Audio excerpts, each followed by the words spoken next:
comedy is such an integral part of our society, but it seems like there's like more censorship and cancel culture that's growing nowadays towards comics. So one of my first questions on this, do you think that comics should have the right to joke about anything? Or is there a certain limit that you can't cross? Yes and yes. I think there are limits, but very few. I think a comic should be able to go on stage at the comedy club and joke about just about anything in any fashion that they choose. Now, that said, when I worked running a comedy club in Raleigh, North Carolina for a little while, and I ran the open mic night. And comics would ask me about what they could, is there anything I can't say? I said, well, if you're not black, you shouldn't be using the N word. If you're not gay, you shouldn't say queer. And you should not use the C word, referring to women, unless you have one. Those are my three rules. Okay. Because in comedy, you should never be shooting down. You should always be shooting truth to power. And so you can make fun of any group to which you belong. Because I live with two mental illnesses, I can make jokes. I can tell funny stories about depression and thoughts of suicide, things that have happened to me that if I were neurotypical, I could not get away with. Okay. So but comedy clubs, the sad thing is comics for decades have been the canary in the coal mine. They're the ones that alert the public to something wrong. And I'll give you a good example. In the 1950s, comics were joking about Catholic priests and choir boys. The joke was, well, when is it time? When do you know? Let's see. How do you know it's time? How do you know when it's time to have sex in the Catholic Church?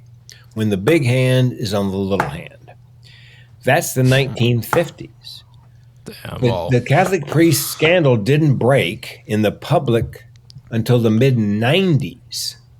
Comics have been joking about that for decades. And nobody took notice. Nobody, Jeffrey Epstein. And not Epstein, Harvey Weinstein. Yeah. Yes. A decade before he got busted, comics at award shows and other things were making jokes about his sexual predatory behavior. And but it didn't come to a head until the Me Too movement. So that's what I think we're going to lose if comics are self-censoring.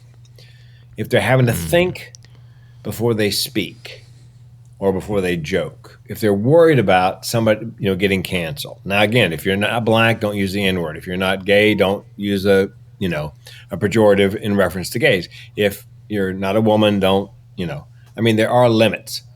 But any group to which you belong, you can make fun of. You should be able to make fun of.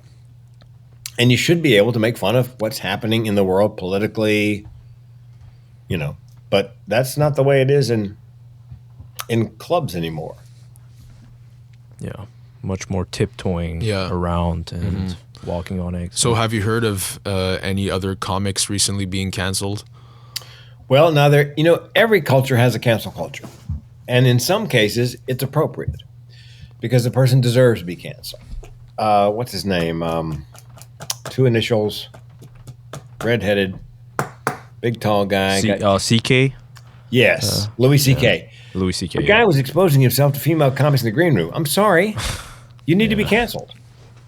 That's the canceling offense in my mind.